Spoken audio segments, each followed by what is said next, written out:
Fala comigo, meu amigo, fala comigo, minha amiga. Tô de volta, professor Felipe Fazolino na área. Muito prazer. Planos de História no ar. Essa aula de Planos de História de hoje, ela vai falar de um assunto específico dentro da temática de História Antiga, quando a gente fala sobre a tal da Mesopotâmia, que inclusive tem aula aqui no canal que você já deve ter visto.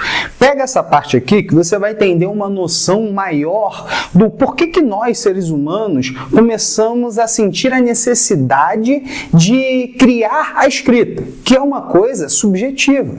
Tu já deve ter percebido como é que nós não nascemos sabendo ler e escrever, e como que esse processo de alfabetização, e especialmente letramento, é um processo contínuo da vida inteira. Então, se liga só nessa aula, fica até o fim, não esquece de dar aquela curtida antes da vinheta.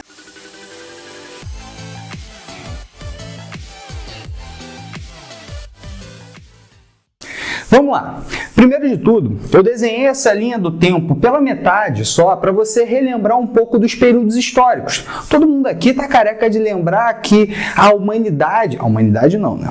A história da humanidade, ela foi dividida lá no século XIX por historiadores europeus, foi dividida em períodos históricos. A gente tem 5 períodos históricos, sendo que, na verdade, um deles, que é a pré-história, está fora da história. Olha só quais são: a pré-história, a Idade Antiga, a Idade Média, a Idade Moderna e a Idade Contemporânea, que inicia lá na Revolução Francesa e dura até hoje, atualmente. O que eu quero dizer com um desses períodos estar fora da história? Para pensar, gente, no nome pré-história. O que significa o prefixo pré? Normalmente significa algo antes. Pré-história, antes da história. Gente, esses historiadores europeus do século XIX levavam em conta basicamente documentos escritos como fontes históricas relevantes para se produzir a história de determinadas sociedades. Então, para essa galera, se uma sociedade é ágrafa, ou seja, aquela sociedade que não lê e não escreve, essa sociedade está fora da história. E como os registros mais antigos da escrita, que a gente já descobriu, foram na Mesopotâmia, lá nos Sumérios, o primeiro povo da região da Mesopotâmia começar a se desenvolver, o que está antes dessa invenção está fora da história. Pré-história, antes da história. Isso aqui, apesar de ser usado atualmente, é uma ideia que a gente já ultrapassou. Já ultrapassou por quê? Porque existem inúmeras outras fontes históricas que não são escritas, como fotografias, como pinturas, que também são relevantes para se produzir a história, como fontes históricas, mas o nome ainda é usado. Só que vamos falar da invenção da escrita. Gente, o que divide a pré-história da Idade Antiga é a invenção da escrita pelos sumérios, lá na Mesopotâmia, por volta de 4.000 anos antes de Cristo. Por que mais ou menos? Porque, gente, quando a gente fala da história antiga, especialmente muito antiga, na transição da pré-história para a Idade Antiga, a exatidão, ela não existe, tá? Ela não existe. Por volta de 4.000 a.C., foi criado o primeiro sistema de escrita já descoberto. Mas ao redor do mundo, por volta do mesmo período, sociedades diferentes criaram determinados tipos de códigos que ajudavam eles a se comunicar e a se organizar. Inclusive, é a organização que vai fazer com que esses sumérios criem essa forma. O que está acontecendo aqui? Gente, já deve ter ouvido falar que a Mesopotâmia é um território que se desenvolveu na mesma época do Egito, tão famoso quanto o Egito. Se desenvolveu de uma forma tão grande que estabelecia relações comerciais com outros territórios. A população desse fim da pré-história, daquela região, está o quê? Crescendo. Está se tornando uma sociedade complexa. Essa complexidade dentro de uma sociedade vai fazendo com que novas dinâmicas do cotidiano surjam. E no caso, a invenção da escrita, a galera não acordou um dia e pensou assim, vou inventar alguma coisa que eu não tenho nada que fazer. Não.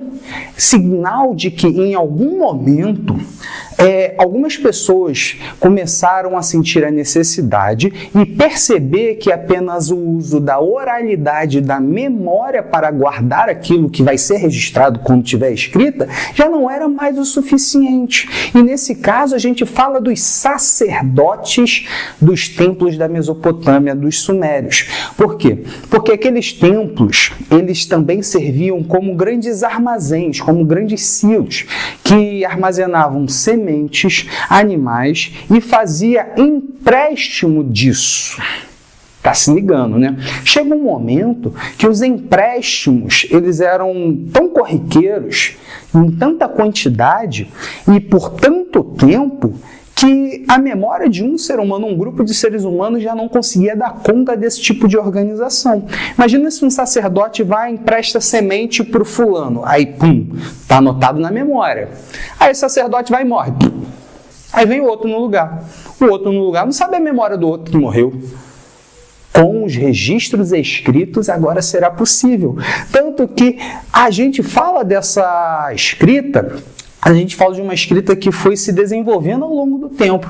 Ela começa como uma escrita pictográfica, ou seja, determinados símbolos significavam determinadas ideias. Uma cabeça de boi desenhada, tu acha que representa o quê? Uma cama? Não. Representa algo relacionado a um animal. Um jarro desenhado, tu acha que representa o quê? Um rio? Não, representa alguma coisa que armazena sementes, por exemplo. Então, essa escrita pictográfica ela começou a ser desenvolvida, começou a ser transformada quando esses símbolos começam a se juntar e formar palavras, ideias novas, até o momento que se torna cada vez mais complexo e subjetivo. Essa escrita ela vai começar a ultrapassar a área dos registros de organização dos sacerdotes. Tanto que, anota aí, quando a gente fala de ampliação de uso dessa escrita, que se chama escrita cuneiforme. Anota aí que tu já ouviu falar isso com certeza. A escrita cuneiforme começa a ter ampliação de uso para ensinamentos religiosos, ensinamentos religiosos. Começa a ter também normas jurídicas, que é um grande exemplo, Código de Hammurabi. O rei Hammurabi da Babilônia, um dos territórios que fazia parte da Mesopotâmia, estabelece um código de normas jurídicas para o seu território e a escrita utilizada foi aquela criada pelos sumérios. Então bota aí, normas jurídicas. Tu que é um ser humano, responsável, estudioso ou estudiosa, você vai marcar aí, botar um parêntese, exemplo, Código de Hammurabi. E também para registros literários. Literários. Cara, você tem que botar no teu coração o seguinte, literários, tá certo. Anota aqui, vou passar para esse lado enquanto eu falo contigo. Bota no teu coração o seguinte, o papel foi criado pelos chineses. Muito longe de tempo de distância dessa época aqui. Então, aonde que os mesopotâmicos, os sumérios, faziam os seus registros? Ah, no papiro, professor. Não, isso... não. Eles faziam isso num negócio chamado estela. Quem é a estela? A estela, na verdade, é uma placa, são placas de argila, que quando elas estão mole, uma espécie de cunha, uma varetinha, um pedacinho de alguma coisa, que se chama cunha. Eu acho sempre muito difícil de eu fazer meus alunos visualizarem o que é uma cunha. Por isso que a gente vai mostrar aí se der. Essa cunha fazia os desenhos nessa argila que eram colocados para secar. Essa obra literária aqui, por exemplo, chamada de A Epopeia de Gilgamesh, que já eram histórias representadas oralmente, mas que começam a ser registradas por escrita em estelas, em placa de barro, pesado pra caramba. Mas é uma história muito interessante e curiosa que eu acho que vale a pena você pesquisar. Gente, isso aqui está te dando um panorama da primeira forma de escrita que a gente sabe até hoje. Talvez, ao longo do tempo, a gente descubra formas mais antigas ainda do que a dos sumérios. Mas, por enquanto, é essa aqui. Planos de história, invenção da escrita. Deixa aqui o meu beijo. Eu espero você na próxima aula. E não se esquece de sempre que bater no teu coração, deixa um comentário. Comentário aqui no canal, em qualquer canal, sempre é muito útil. Fui!